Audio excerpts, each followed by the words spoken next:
What is up, everybody? This is Hybrid Cards, and welcome to episode 9. We've already been doing this 9 awesome weeks. And if you missed last week's episode, we talked about SP cards, variations, and basically how to spot them. So if you have not seen that episode, feel free to go back and listen to that one. In today's episode, we're talking about retail limits and if they are beneficial to collectors. This kind of ties in from, I believe, our very first episode we had where we discussed Optic basketball, but at the time it was Prism basketball that was flying off the shelves like crazy, and why those resale values were so high. So if you guys want to go back and listen to that one as well, of course you can feel free, but I would also say listen to this one as well. Now, for those of you who don't know, Optic basketball, Prism basketball is flying off the shelves like crazy, and many are disappointed when they go to their local Target, their local Walmarts. If you live where I live, which is in Missouri, in a bigger kind of city, we have multiple Walmarts and several that are just 15-minute drives away in other smaller cities that are just 5 to 10 miles away from ours. And there is none of this product at all. No Prism basketball, no Optic basketball retail-wise. Why? Well, it's flying off the shelf for many reasons that we'll once again refresh on later in this episode. Now, I asked you guys earlier today, and this was a very close poll. I was very surprised how close of a poll this was. I asked at the beginning of my day, and I wanted it to end right when I got out of class this afternoon. So at 9:35, I asked you guys, should there be a set limit that people can buy on retail boxes or packs such as Prism basketball? Feel free to comment below. Would love to hear your opinions. So we got 22 votes in this poll, and I appreciate each and every one of you that did basically like the poll, vote in the poll, comment on the poll. Got one comment on the poll and another comment that kind of spurred this episode and ties in as well. 55% of you said yes, we need to put a limit on how many packs or boxes or whatever people can buy of a certain product, while 45% said no. Now, depending on which side you're on, this poll could lean easily, one direction or the other. All it would have took is, 2 votes to go over to the no, and the no's would have won. So this was a very tight race, and people are basically 50-50 on this. This is not a huge lopsided battle, so to say. But what we are seeing right now is a lot of reselling of these products because of, again, things we'll go into later, including good rookie classes. Zion, of course, is a huge factor as well. But some retails have actually started putting limits on their products, saying you can only buy one blaster, one of the CeeLo packs or cello packs, however you pronounce it, or one of the bigger jumbo boxes, or etc., etc.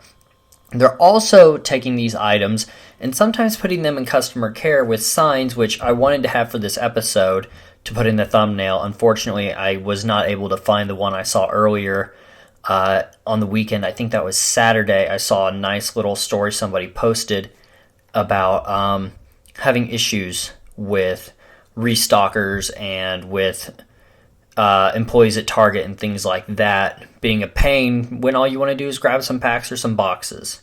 So basically, they're in customer service. You have to go there and you have to say, I want one of this and one of this because that's all I can get. And then hope you can come back maybe the next day and they'll have some left over if you want to buy more. Now, as a collector, I understand the perspective of wanting to buy to rip. As somebody who, of course, needs money to pay bills, college, like anybody else, I also understand the perspective of wanting to buy this to resell it. Everybody has their own opinion on this, and I have nothing against people who resell products. I'm sure if the opportunity came up to me, I would do it as well. That being said, what is really irking some people or getting on some people's nerves, and this is specifically something I don't like that retail chains are doing wrong with their card collecting, and something I think I want to do a future episode on, basically what are Walmart and Target and other places doing wrong. Basically right now, the people they bring in to restock have been caught lying about the quantities or if they even have a specific product. Now, I understand that this isn't something that Walmart, Target, and other places can do something about because the people who come in and restock are not affiliated with them. They just come in, they put the product down, and they leave, like many other people do with certain products in their stores. However, items are going quick due to, like I said, the resale, the inflammation, making money from reselling, and the great rookie class, and of course, the hype of collectors that have came in this year due to that good rookie class. Now, we have to deal with people being lied to when boxes are right there out in the open. They're saying, sorry, no optics, sorry, no prism, when the fact is I can see it right there. Now, this didn't happen to me. I'm retelling a story I read on Twitter, and this was a 10-page tweet kind of thing. 10 different tweets with max characters had to be tweeted out for the story to come to an end. Pictures were included. I'm not including pictures or anything like that, but this is something that retailers kind of need to figure out. I don't mind collectors going, like I said, and reselling. I don't mind that there's a limit, but I think the limit, just like Justin said, should increase. Justin said, I would say yes, but I would increase the limit to 3 or 5 boxes. One isn't enough to satisfy my ripping needs. And Justin, aka Lions fan, I could not agree more. I would want more than one cello or CeeLo pack and a blaster. I would want 2 or 3 as well, and I honestly think maybe if they make you pick 5 in total or 3 in total, you can only grab a certain amount of blasters, a certain amount of cello packs, whatever. Blasters weren't in huge demand. Everybody's getting their good hits from the cello packs and the hobby boxes and things like that. So in my opinion, I would not disagree with you at all. There's also another really good comment I got earlier today that kind of ties into this. And this is from Danny NRP, which is at Danny NRP. And he said, on a personal note, that is the wrong one. There it is. The hobby is getting too expensive for a lot of people. For example, I personally do not PC, let's say, Zion or Ja. But we're at the point to where people are asking upwards for $100 for base cards, which is true out of Prism and Optic. Can be quite a difficult hobby for the kids to get into as well, which is very true when items fly off the shelves, not due to reselling. I'm not blaming resellers here, but due to the fact that they're taking them away and hiding them in different places in the store, which I think is kind of disappointing when retailers are doing that. Now, retailers need to do a lot of other things as well as I repeat myself, but I'm saying this as in items are being opened and returned. Items are being opened, resealed, and returned. Items are being searched, pack searched, barely opened. Packs are being opened and literally being left there. They need to do a better job of watching this area, security cameras possibly being pointed there. You know, every now and then a Target member, once somebody spends a little too much time over there, going over and checking on them and saying, hey, do you have what you need? You know, like, you've been here a while, which did happen to me at a Walmart once, but that's just because I'm really indecisive. And even as a kid, I was the same way, which is when I was asked, what are you doing? Why have you been over here so long? And it's, well, I have my allowance from the past month to spend, and I can't figure out what to spend it on. That was my problem. But the fact of the matter is that putting a limit on stuff does limit the amount that people can buy, obviously. And it's okay because people are still able to make money off of this if they want. You know, if you do 3 to 5 items total that you can buy, that's good to me. They're still making money. Now, are they making as much as they want? No, of course not. More money is better, obviously, for paying off bills, taking family on vacations, you know, date nights, you know, whatever you may want to use it on. But if you set a limit, that includes the possibility that a kid will actually get to come by and buy some of this product that is hard to find. I might even be able to do a video off of it, which I've been wanting to be honest, and things like that. And it gets the average collector and not the lucky person who comes by and buys it all up an opportunity to also get some as well. Again, I have nothing against people who resell. You see a way you can make money and it's legal, by all means, you take advantage of it, you make your money, and you do whatever you need to with that money. I'm not here to judge anybody. I don't know people's money situations, so I'm not here to say right and wrong. But at the end of the day, Danny is right.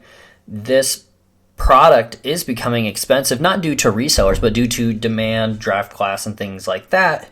And ultimately, we are finding a price hike in a lot of our products, not just in retail with the bigger boxes or the more expensive packs there, but we're finding it in the hobby too, where packs are getting $5, $15, $20, $25, even a pack of limited for a jersey card that I pulled in the past video. I even did it last year. It was like $50, $65, and that is a blow. I know I try not to make it look like a blow in the video, but it is a blow to the morale and to the wallet when you're pulling not the RPA or not the auto, but you pull the jersey.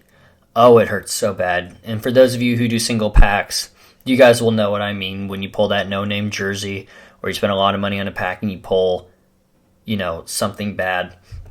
But in the end, guys, used to, I would have to save up a month's worth of allowance to get a blaster box. And while that price is still there today as well, we're seeing hobby prices go up every single year with the amount of hits going down or the amount of hits not being as good quality-wise as they used to be. In the end, I am getting off topic though, so I will say in the end, retail limits I think are beneficial to collectors. It gives the reseller a chance to make some extra cash, make some extra money. If it's 3 to 5 items, I think like Justin said, that's a good sum. That's enough for a person to rip and be happy. I think that's a good amount. If they want more, they can always search around for more or buy online or from a retailer somewhere else or from a friend or LCS or whatever. This gives the average collector a chance to hopefully happenstance come across this while being out running errands or getting groceries on the weekend, and gives them a chance also to possibly get some as well. In the end, I think it's a win-win. People make money while other people are still able to enjoy the hobby, and that is okay with me. I hope you guys have a great rest of your week. We have the part 2 of the All About the Sports coming on Friday as I open the packs. Make sure you guys read the description on that video, as I want you all to know that I am not displeased with All About the Hobby. I think they make a good box, but it's just one of those things where it's like I probably got unlucky. And we will look closer at the upcoming subscription boxes that I purchase. Thank you guys so much for listening and watching as always. I hope you guys have a great rest of your week. We're halfway through now. I appreciate you all also for getting me to over 600 subscribers. I'm looking forward to making that video for you guys very soon. Thank you so much as always. Your support means a lot to me. I look forward to continuing it into the rest of this year. Have a great day, guys. I will talk to you all later.